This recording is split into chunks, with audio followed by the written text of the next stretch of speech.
এরা হলো ধর্ম ব্যবসা, মানে এরা সুযোগ সন্ধানী। একটা কথা আছে না, ডোব বুঝে কূপ মারে সিজন বুঝে ব্যবসা করে।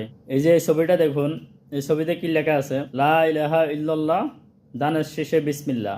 অথচ বিএনপির শীর্ষ নেতা মির্জা ফখরুল ইসলাম আলমগীর সাহেব বলে মৌলবাদীরা কখনো ক্ষমতা আসতে পারবে না, মৌলবাদীরা রাজনীতি করতে পারবে না, এমন কিছুই মির্জা ফখরুল ইসলাম সাহেব বলে।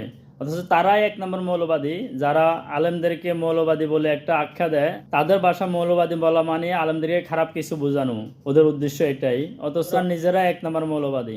ওরা যদি মৌলবাদী নাই হইতো তাহলে ওরা ধর্ম ব্যবসা কেন করে? এই যে এটা তো ধর্ম ব্যবসা। আলেমরা কি ধর্ম ব্যবসা করে? আলেমরা কখনো ধর্ম ব্যবসা করে না। আলেমরা মানুষদেরকে, পথ ভোলা বান্দাদেরকে আল্লাহর দিকে ডাকে। আর ধর্ম ব্যবসা করে কারা? যারা মনে করেন সুযোগে সদ্ব্যবহার করে ইসলাম নিয়ে। যেমন কি বিএনপির এই পোস্টারে লেখা আছে লা ইলাহা ইল্লাল্লাহ দানের শেষে বিসমিল্লাহ। এরা হলো ধর্ম ব্যবসা, মানে এরা সুযোগ সন্ধানী। একটা কথা আছে না, ডোব বুঝে কূপ মারে সিজন বুঝে ব্যবসা করে। এ হলো বিএনপির অবস্থা। বিএনপি এইদিকে বলে মৌলবাদীরা কখনো ক্ষমতা আসে নাই, ক্ষমতা আসতে পারবে না, আবার আরেক দিকে তারা নিজেরাই মৌলবাদী সাজে। এ হলো বিএনপির বর্তমান অবস্থা।